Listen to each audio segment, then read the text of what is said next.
Okay, hi there, Dr. Matthew J. Traum here from Engineer Inc.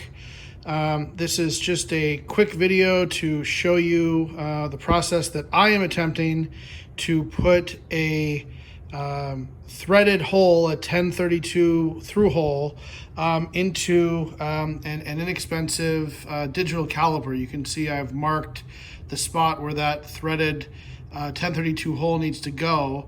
And I looked all over the internet, all over YouTube to try to find somebody that could suggest how to do this. Because my God, who doesn't need a 1032 hole threaded into their caliper so they can actually screw things into it. And so this is just meant to demonstrate that I think you can pull this off with equipment that's not too sophisticated. So this is just a central machinery 16-speed heavy-duty floor drill press from Harbor Freight. I've got my caliper in there, which is just a $15, $20 caliper from Amazon, and then I've got a vise that has it clamped in place, and that is just an inexpensive drill press vise, again from Harbor Freight. So I've got my spot marked.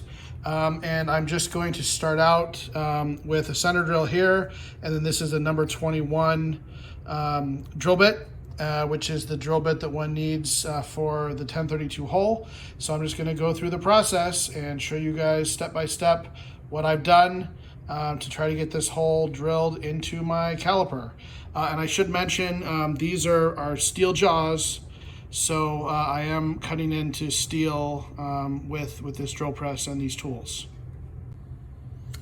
Okay, so here is my setup. I've got my center drill there in the chuck tightened down. I am using just an inexpensive parallel here to provide some support as I come down with my center drill.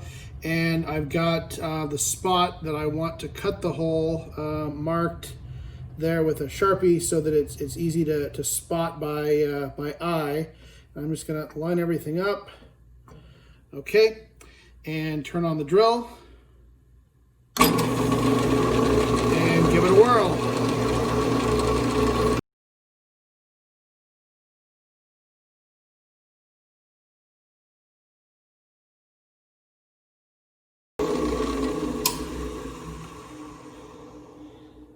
So there you have it. It can be done. So I've got at least my starter hole there. I'm now going to trade up to a larger center drill, and then I'll come in with the number 21 drill to make the hole that I need to tap those threads.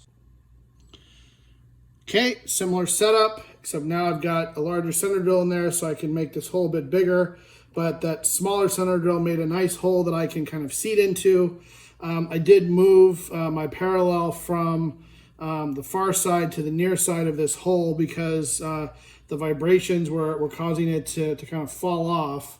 And so I can actually now hold it here with my hand so that it doesn't wiggle too much. So let me get this guy lined up. There we go. Okay. And we'll turn on the drill and keep making our hole.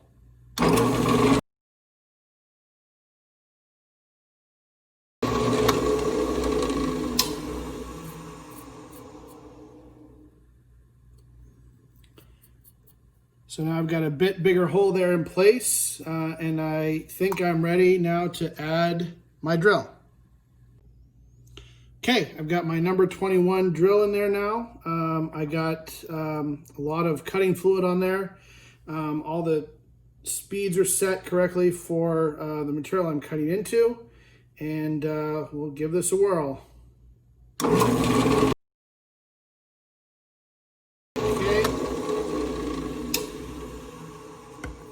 Put a little more cutting fluid in there, clear out the chips.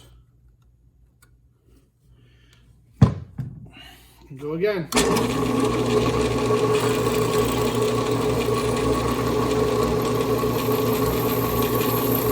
As long as I've got cutting fluid, there we go, I'm through.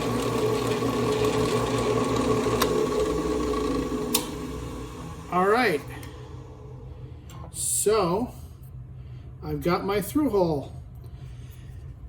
And now I can move on to the threading process. Okay, so hopefully, as you can see, that worked out pretty well, right? So here's my number 21 drilled pilot hole, and I'm just gonna thread this guy by hand. I'm of course gonna use my 1032 tap, and I'm gonna put lots of cutting fluid on it, and I'm just doing this by hand. Got this guy secured in my vise here, and just gonna put a couple of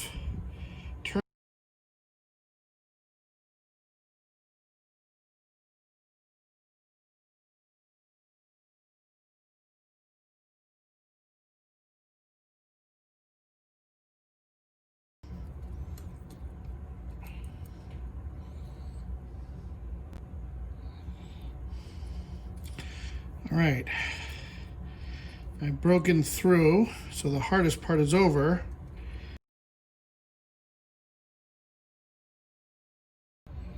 All right, beautiful. Okay, so here's the end result. Here's my digital caliper with the 1032 hole all the way through, threaded and so forth. As you can see, I've cleaned up the caliper a bit with just some isopropyl alcohol, but I can move it back and forth, and you can see the numbers are changing as they should. So let's do the ultimate test here and see how well this thing measures against a measurement gauge. So I'm just going to pick one at random here. This is, let's see, 0.021 inches. So let's get this guy set in inches. Let's zero him. Okay. And there you go, right? 0.02122. So again, there we go, not too bad for an inexpensive caliper that has now been subject to a drilling process. And then, of course, the ultimate test is whether I can take my 1032 bolt and put it in that hole. So I'll take my 1032 nut off and grab my bolt and see if I can get it threaded into this hole. Make sure it's straight. After all that work, I don't want to accidentally cross thread this thing. I'm just doing this by hand, but yeah, there we go. Okay, and I'm gonna just screw it in there, and you can see it emerging from the other side. And so there you have it.